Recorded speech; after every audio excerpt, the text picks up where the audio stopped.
Good day and welcome back to CoachCric. In today's video we are going to be covering the 3 basic mistakes that can be made when hitting over the top.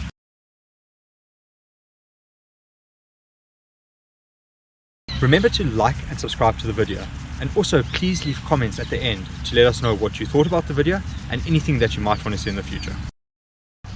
The first general mistake that we'll be looking at, it is where the player feels the need to drop the back leg or let their head go back to try and get elevation into the ball. The reason we do not want to do this is because as soon as your head falls back or your back leg drops, you're losing all your power that is going towards the ball and your weight is going up and down, so momentum isn't forward. An easy fix to this is it's just general to play a normal cricket shot but make contact slightly earlier, so slightly more in front of you where the bat's already ascending in its swing. That will allow us to get the elevation needed to get it over the field and maybe over the boundary at the same time. The second common mistake that we see is the fact that people change their swings because they have some doubt within the shot. It is really important that when you're going over the top, you back yourself wholeheartedly. You'd rather have a full swing and make it more of a challenging catch than a sort of half swing push vibe that's going to chip it straight to the fielder.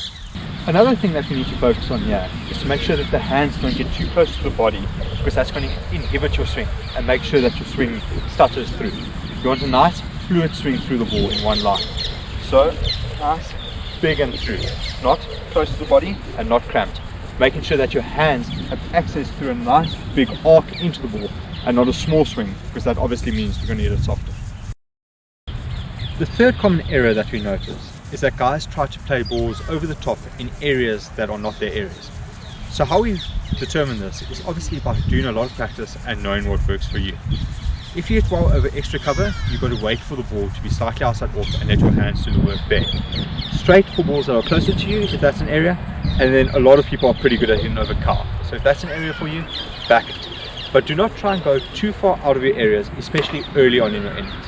This obviously does change if it's later on in a one-day game or T20 game where you do need to accelerate a bit more. You might need to play shots that are more 20% or 30% shots of yours rather than the 80 or 90% shots that you play at the start of your innings. Also, what you've got to remember is if the shot is in your area, you don't need to try and force a shot into that area. Just rely on your movements and your hand speed through the ball and focusing on the contact point to make sure that you get the right elevation and the right direction where you want to hit the ball. Thank you for watching this video. If there's any information that you found useful or enjoyed, please tell your friends or coaches or other cricket players about this. Please spread the word to people that you may know that are interested in cricket.